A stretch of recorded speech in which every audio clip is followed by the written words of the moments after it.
All right, big-time linebacker available right now, Navarro Bowman, formerly of the Oakland Raiders.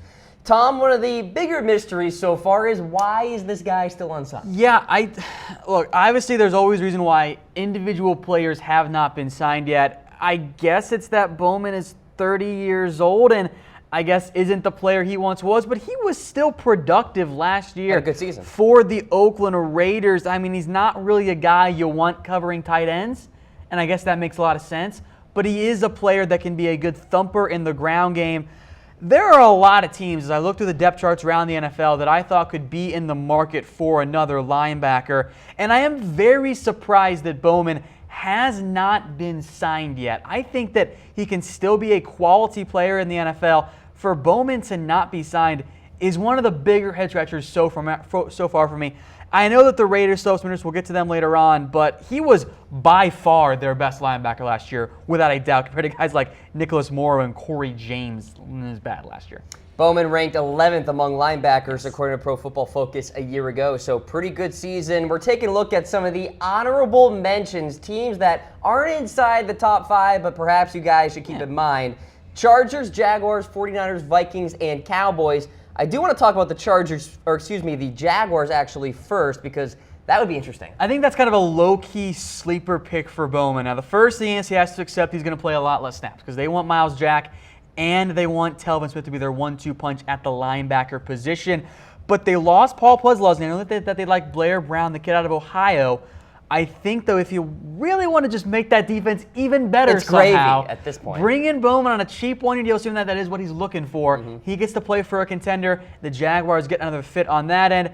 The Niners, I thought, might have made some more sense had Reuben Foster's legal case not gone the way that it did. I still think that it makes sense on that end.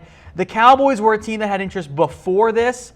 I don't think they're much of an option anymore. I think that they want to roll with Sean Lee, Van Der Esch, and Jalen Smith, but I've seen enough comments on those on various Cowboy shows we've done that I wanted to make note of it. Minnesota, like you mentioned before the show, Cam, is a team that had interest in Michael Kendricks.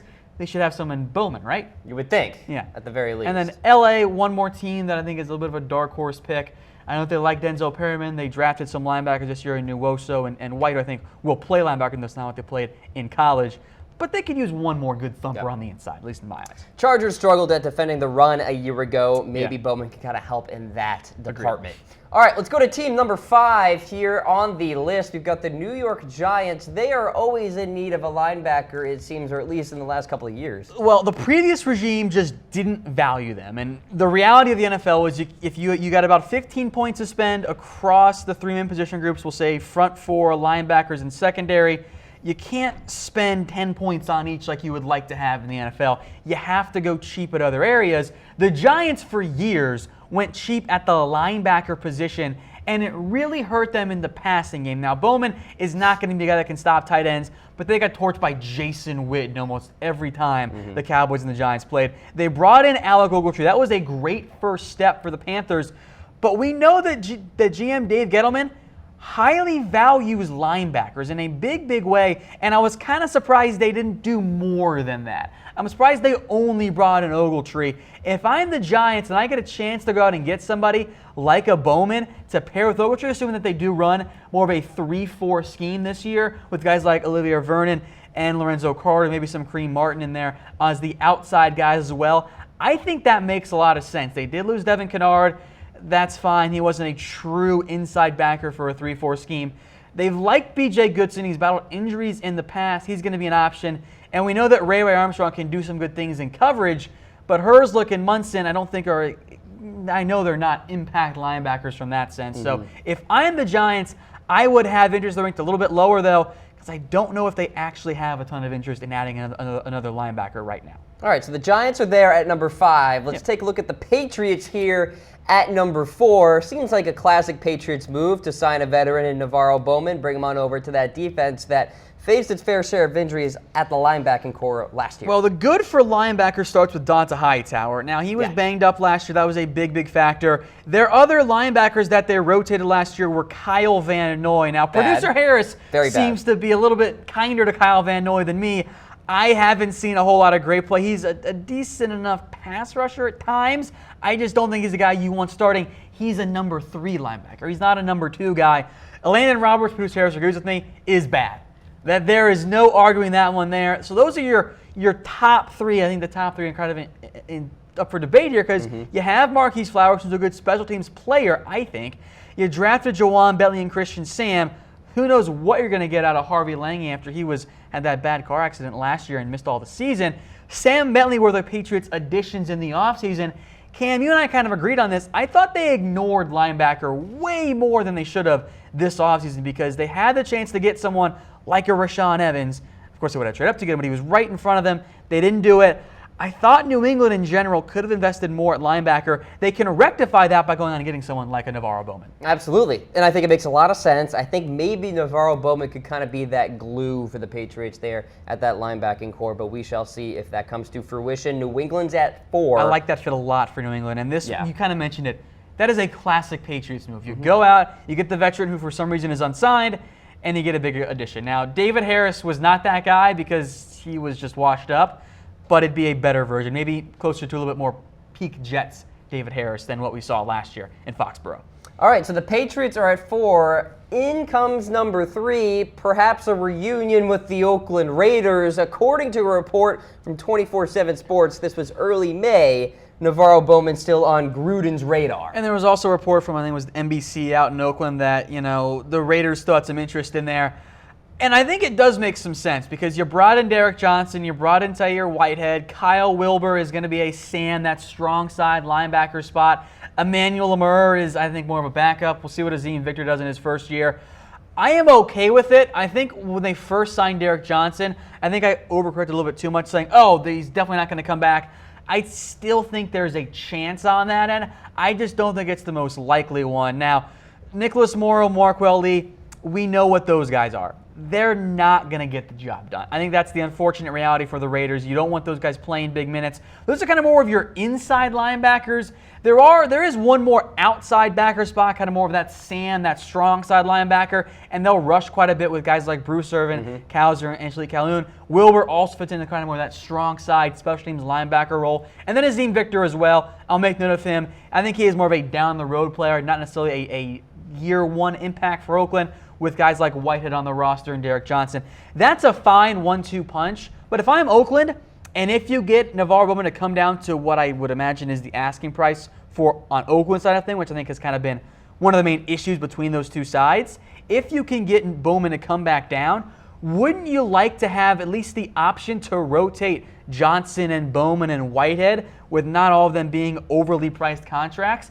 I think that's a pretty good way to go about doing things. I think it's a pretty good linebacking core, too. I agree. For the Raiders standards the last few years. It was a total flip because the Raiders, much like the Giants, have not valued the linebackers all that much. Also, the Packers, they kind of all fit in that. The Packers, Raiders have some similar overlap in their front office. So if you can tell me your top 4 guys are going to be Johnson, Whitehead, Lemur, and NaVorro Bowman, that eliminates the risk of injuries because if one of those top 2 guys goes down, all of a sudden, I'm concerned again about what's going on with the Raiders linebacking core, which has been a big issue for me the past couple of years. Front 7 in general, they invested a lot in the secondary. Getting a guy like Bowman, I think, would still help them out because he was their best linebacker by far. I know that money is a factor here and age as well, but Bowman was leagues better than Morrow and James last year. Same with Marquel Lee, Corey James, I should mention. All right, so the search continues for NaVorro Bowman. We got the Raiders at number 3 as a potential destination. Let's take a look at the Rams here at number 2. Not a typical Wade Phillips move here, Tom, to go out and get a high-profile linebacker. It's not, but it's different when they're cheap. And we've kind of seen some teams in the past. I'll mention the Giants. They got John Beeson very cheap. And it paid off well, when he was healthy. So there are always exceptions to the rule of teams not valuing players all that much position-wise. And if you look at the Rams depth chart, Cam, it ain't good.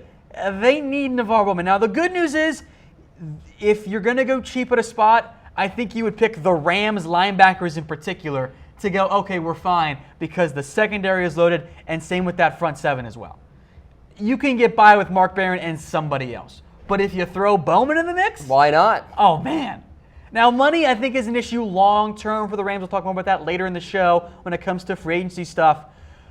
But getting Bowman on the roster with Mark Barron, Bowman, even if he's just a first and second down guy at this point, which I think he can be a little bit more than that, Bowman, Barron, Sue, Donald, Peters, Joyner, My goodness, what a dynamic defense. It's already incredible. This is just icing on the cake. And I love icing, Cam. It's the best part of the cake. Don't we all, Tom? It's the best part of the cake. Top 3 secondary, top 3 defensive line. You throw in Navarro Bowman to perhaps bring some continuity to that linebacking core, and it's just gravy for the Los Angeles Rams as we have them at number 2 on our list as we go through our top 5 teams for Navarro Bowman.